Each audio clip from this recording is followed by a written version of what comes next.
Mate, we are recording. I forgot temporarily how to. Welcome, listeners, to Snippit Sports Science Podcast, sponsored by EliteForm.com. I'm Jared Coleman-Stark, and today with me is Chris Gavilio. We are looking at an article called Total Number of Sets as Training Volume Quantification Method for Muscle Hypertrophy, a Systematic Review by Baz-Valle and colleagues from the University of Basque Country. This is quite a nice way of looking at how to quantify training volume, I think, because, traditionally we look at parameters such as training intensity, expressed as a percentage of one repetition maximum, and also just training volume, sets times reps times load lifted to get some form of tonnage. And obviously the main challenge with training volume is its quantification. A good quantification method should imply similar muscle gains that match training volume, independent of other training variables, including intensity, training, frequency, rest between sets, movement velocity, exercise order, etc. So as you can see, there's lots of variables that we need to take into account to try and quantify this. Currently, the total work completed, which is force by displacement, is considered as the best quantification method when aiming for muscle hypertrophy. However, given the difficulty to evaluate total work for each muscle group, other methods have been proposed as an alternative to quantified training volume. And as I said earlier, it's the classic volume load, which is sets times reps times kilograms. And that's potentially is the most used one in scientific literature at the present. The main advantage of using volume load is it's considered many training variables, as I mentioned earlier, although the total number of sets may differ between different training programs matched for this training volume.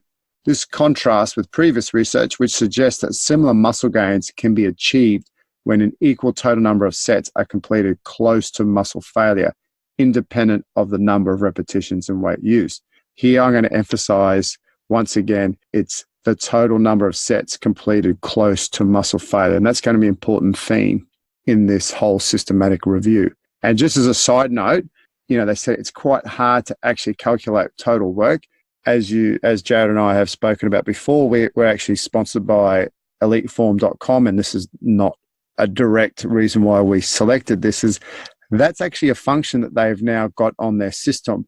Because they're using a camera system, they can actually monitor the distance that the bar travels and actually calculate work, which is quite an interesting parameter that they've been able to get into their system. Excellent points, Chris. And actually, you can use that movement velocity as a measure of volume as well, in a sense, or at least a very good marker of the percent exhaustion that you've gotten to in a set. So rather than being really nitpicky on how many reps did I do, which at the end of the day is sort of a irrelevant absolute measure, because you really want a relative measure of how much fatigue you produced in a set, at least for hypertrophy. And one of the best ways to be able to do that, as long as you're controlling for maximum velocity intent in a lift, is what velocity do you get down to within a set. So if you get to, say, 0.3 meters per second on a particular lift, that you've achieved a certain level of fatigue within that set. So just back to the article here, the aim of this review was to analyze training programs with different arrangements of number of sets, repetition range, and training frequency to determine whether assessing the total number of sets is a valid method to quantify training volume in the context of hypertrophy training. Did you want to just speak for a moment just about the inclusion criteria, about how they selected the studies? Yeah, absolutely. The one thing that stood out to me quite a bit on the inclusion criteria was that these all had to be studies that did not use any external implement, i.e. pressure cuffs, such as for blood flow restriction training, or hypoxic chamber, which we've also talked about. I believe that was probably episode 3 that we covered, snippet 3 that we covered hypoxic lifting. And that's very important to me because heat, hypoxia, blood flow restriction training can all metabolically increase the quote-unquote volume that the athlete is experiencing. And so if we want to look at the effect of number of sets per se, then we can't look at anything that might artificially inflate the stimulus to the athlete. And we know that blood flow restriction training, hypoxic training hypoxic chambers and certain styles of heat training can do that. With respect to the studies selected, they looked at an initial collection of about 2,500 studies. And then after removing different articles and duplicates, 27 studies were determined to be potentially relevant to the topic based upon the information contained in what they were looking at, of which only 14 studies met the inclusion criteria. From that, they obtained 359 trained athletes, 352 of which were men and only 7 of which were women, typical, with an age range of 19 to 34 years. So this is a pretty large sample size due to the nature of the review, and we should be able to pull out some pretty good information from that. So in relation to those female athletes, I just want to pull out that one study in particular, just because it was the only study that had any female athlete, and that was by Thomas and Burns. They had 12 male athletes and 7 female athletes who each had about 4 years of training experience. With respect to the study by Thomas and Burns, they weren't really particularly looking at number of sets as a quantification method per se. They were more looking at the frequency of training. So they compared a group that was training once per muscle group per week versus a group that was training 3 sessions per muscle group per week. Both groups performed 3 sets of 8 to 12 repetitions in each exercise for 8 weeks. Fat-free mass and body composition were assessed by DEXA. And the results showed that no significant differences between the groups, suggesting that independently of training frequency, there were no differences in muscle hypertrophy when training volume is matched in terms of the number of sets and repetition range. So this is just a important study because it was the only one that actually included female athletes. I just wanted to highlight it for that fact. And it also just points out that you can do the exact same volume in 1 session per week, or that amount of volume spread out over 3 sessions per week, and you'll have the same results, which to me is a pretty big finding in terms of time savings and efficiency. That if you have a set amount of volume to do in a week, you may very well be perfectly fine just going to the gym once per week versus that 3 times per week.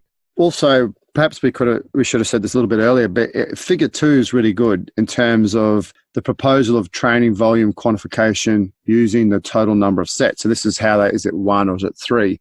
And it's a really simple figure. And in this case, is the training goal to increase muscle mass? So it just goes through the methodology. And as you go down through the figure, if it's yes, which is the reason to this review, are most sets between 6 and 20 reps, and it keeps going down through. If it's no, they look at another quantification method. But essentially, how they come to the final point about if the total number of sets can be used to quantify volume quantification is essentially, are the repetitions in reserve less than full? If it's yes, that's how they then use the total number of sets for quantification. Essentially, you're pretty much getting close to fatigue. So just thought I'd just highlight that point. Yeah, that was an excellent figure. That's probably just about the best summary of this article possible. So just looking at each of these studies individually a little bit, I just pulled out some specific statistically significant effects that were determined in a lot of the studies. So in Gnomes et al., where they compared a high frequency to a high volume to a weekly volume training groups, they found that the effect size favored the high frequency group. Then Schoenfeld and colleagues, in a study comparing constant load versus varied load, found that the effect size favored the varied load group. And Schoenfeld has done a lot of studies, so just looking at 2 more of his. In the second one, they compared a high load to a medium load or a moderate load, and they found that the effect size was higher in the moderate load versus the high load. And in their final third study here, they compared a low load to a high load, and of course they found that the effect size was higher in the high load group. In a final study that found statistical significance by Yu and colleagues, they compared a high frequency to a high volume to a weekly volume group, similar to that first study I noted, and they found that the effect size favored the high volume group, in contrast to the Gnomes and colleagues study that had an effect size that favored a high frequency group. So it could be that high frequency or high volume could have better effect sizes. I think a nice way to summarize the findings from this review is actually to go straight into the discussion because they actually go into quite a bit of detail with respect to each different variable in terms of volume and frequency and so forth. And their main finding in this review was that the total number of sets per muscle group to muscle failure, or close to, seems to be an easy and reliable method to quantify training volume in experienced individuals who aim at hypertrophy. This review also showed that other variables such as training frequency per muscle group, training intensity, and repetition range do not alter the results provided when the total number of sets are matched. And it may be necessary for us to have experienced athletes when we use sets as a quantification method, because with less experienced athletes, they may not be able to consistently obtain a relatively equal set. Among beginners, one set might vary pretty drastically from another set, whereas experienced lifters can be very consistent in how they perform that set and how much of a stimulus an individual set is for an experienced lifter. Another point they made in the discussion was that although most of the studies meeting the inclusion criteria supported this hypothesis, when comparing low repetition ranges using high loads versus moderate reps, moderate loads, the effect sizes favored training programs with moderate loads. A recent meta-analysis comparing low versus high loads reported that muscle mass gains were similar independently of repetition range and external load. Yet in most studies, the author described the low repetition protocol as a range of 6 to 12 reps. For these cases, the present review suggests that using the total number of sets to quantify training volume is more accurate when the repetition range lies between 6 and 20 plus repetition than when it lies below 6 repetitions. Personally, my theory behind that is, all the time for hypertrophy, we really aim for that 80% fatigue or 80% exhaustion sort of metric within a set to be able to get a good hypertrophy stimulus for a muscle. And just on basic math, to get to 80%, that means you need at least 5 repetitions. Because otherwise, for example, if you're doing a 3RM and you do 2 reps at your 3RM, that's only 67% fatigue. That's not particularly fatiguing. If you do 1 repetition on your 2RM, that's only 50% fatigue. So in order for you to get to that 80% fatigue, you actually essentially need to go to failure on that set when it's a heavy set. So in order to get over 80% on your 2RM, you need to do 2 repetitions. And we know that that is incredibly fatiguing. Not only are you doing a set to failure, but you're also doing a set to failure at a heavy load. I'm just having to think here, Jared, and it'd be interesting to get your thoughts when you're dealing with, say, strength athletes who also, say, for example, a discus thrower, where, you're using reps between 1 and 3, you're using very heavy loads, but you will not necessarily take them to fatigue, but rather over the course of a 4-week cycle or 2 4-week cycles, you actually want to achieve a maximum lift at the end of that, because you're aware that you're lifting high loads in 2 or 3 lifts per session, and you also need them to be able to be functional to go and do their other sporting activity. So therefore, this makes it a little bit harder to actually use that as a quantification method, and that's perhaps where that may come into it. Right, and sort of similarly, maybe a little bit of a tangent, but we know that sprinting can be a very effective hypertrophy stimulus as well. In relation to that sprinting, I personally think that it's a very effective stimulus for hypertrophy because of the metabolic stress that you get in a sprinting exercise. And that's what we believe here. We've talked about quite a lot. Metabolic stress involves cellular swelling, changes in the myokine production, generation of reactive oxygen species, and an acute hormonal response. And when you create metabolic stress, it induces adaptations, mainly by increasing your motor unit recruitment. As some of your motor units fatigue, others need to jump in there and help out. Which implies that when you're using low loads, such as sprinting, for example, which is a low load resistance exercise, you're only moving the limb or your body, it's key to reach muscular failure or at least get close to it. And that's why we do sprints in that manner as well. This all suggests that when comparing different training protocols or quantifying training sessions with a wide range of repetitions, sets must be close to muscle failure. So that's 3 or less reps in reserve. However, although performing sets to failure can potentiate muscle mass gains, doing it in a systematic way may be detrimental at a neuromechanic, so that's the force generation capacity, and hormonal level. That's the cortisol and the testosterone alterations. Therefore, to optimize training quantification using the number of sets, it is recommended to take into account close sets to muscle failure. And another major constraint of the volume load as a quantification method becomes evident when different exercises are compared.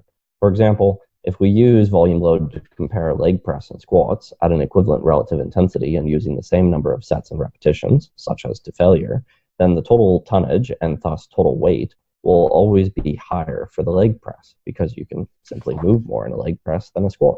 However, in a real-life scenario, the perceived effort when performing these exercises will be similar or even higher for the squat because it requires more muscles to complete the movement because of the stabilization requirements and because of a higher muscle activation. Therefore, when the goal is to compare training loads at different times of the season and the recommended exercises vary, then volume load may not be the best choice for training volume quantification. In addition, according to Amir Thalangam and colleagues, when certain training volume is achieved, there are no further muscular gains. So you only have to do so much. Sometimes in my own training, I always reflect upon what I do, or certain athletes, when they get to a stage where they may not actually be making big shifts. And, we use different methodologies such as heat, for example, of ways to, get those 1% in changes is that when you're lifting high loads, it's hard to keep pushing above that limit. And so it just made me just think about that, saying if we're not getting change in certain athletes, perhaps we're not getting that high-end stimulus because it's just difficult to do. Yeah, very true. Yeah. So, back to your practical application. So the results of this review suggest that counting the total number of sets to or near to failure per muscle group can be an optimal strategy to quantify training volume in experienced athletes aiming at hypertrophy. Once again, this is hypertrophy. More specifically, the total number of sets can be used when the rep range lies between around 6 to 20 plus repetitions. Athletes and coaches can use this method to monitor the increasing load throughout a training mesocycle, as well as to compare training loads between different training blocks in an easy and reliable way. This approach requires further development to assess whether specific numbers of sets are key to inducing optimal muscle gains and may help to guide experimental inquiries into hypertrophy. However, just once again, from that practical point of view, it's easy. You can actually look at in these certain training blocks that how many sets are you doing to failure, or in particular, that you want to be achieving a certain number. And that's probably another way of looking and saying, right, over this week or over the mesocycle, we want to ensure we're achieving X number of sets to failure per muscle group because we want to be eliciting that change. And if we're not moving forward, we're probably not going to make those gains. Excellent summary, Chris. Thank you. I remember when I saw this article come out, I think it was June or July last year, 2018. I think pretty much ever since then, for any of my volume training, I've mostly just used sets. This is just so convenient. Yeah, it's right. It is convenient. And I guess it's nice to look at it this way because, sometimes we think about overcomplicating things, and to go back to a simpler way of looking at our training, I think is always quite important as a reflection process. Right. I think between this article and that other article that was saying something along the lines of you want about 80% fatigue for hypertrophy stimulus, I think for pretty much all of my volume-based training, I've had those two concepts in mind that achieve a certain level of fatigue and do a certain number of sets. And that's pretty much all you need in a volume-based session. And it's just much easier to keep track of and makes you focus on what actually matters in your lifting. Yeah, it's a good point there. Thanks, Jared, for that. Oh, thank you, Chris. Thank you, listeners. Please visit our website at snippetscience.com and also visit our sponsor at eliteform.com. See you next week.